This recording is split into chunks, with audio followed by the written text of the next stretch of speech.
ගෑනුම මම මෙච්චර ලස්සනට ඉන්න තෝමට ලස්සනයි කිව්වද? තොපි පිරිමි සේරම එකයි. යකෝ දැනගනි තමන්ගේ ගෑණි ළඟ ඉද්දි වෙන ගෑනු වර්ණ නොකර ඉන්න. ගල් මූසලයා. අනගිත් මොකද මේවට එකපාරට උනේ? එකපාරට නෙමෙයි දෙපාරට නෙමෙයි 100 පාඩුනොත්. තෝ මගේ ඉස්සරහ කතා කරන විදිහට තෝ වෙන තැන්වල කොහොම ඇතිද ගුරුවා? මොකද මේ කතා කරන විදිය? මම කැමති නෑ ඔහොම මට කතා කරනවා. ඇත්තද කැමතිද? පොඩ හිටපන් බල හිටපන්. මම ගිහලා නවමියක් අකට කතා කරලා තොට නවමියක් කතාද මන් දන්නා. තොට හරියන්නේ තෝයෝගේ නොකි ගෑණි තමයි ගුරුවා. ඔර මොකද උනේ? ට්‍රැක් පැන්නද? ට්‍රැක් පැන්නද? තෝ තමයි ගුරුවා මට ට්‍රැක් පැන්නේ නෑ.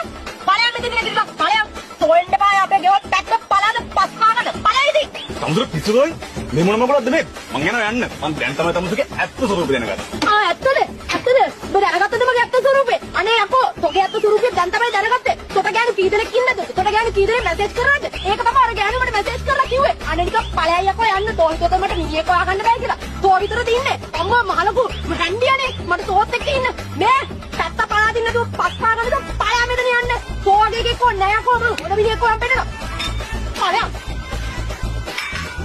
ගුරුවා එනවා මෙතන. මට මිනිහෙක් හොයාගන්න බෑ කියලා හිතේ. අර මොකද මල්ලි යන්නේ?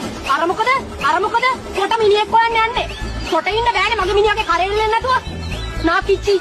මිනිහෙක් හොයාගන්න නෑ මට.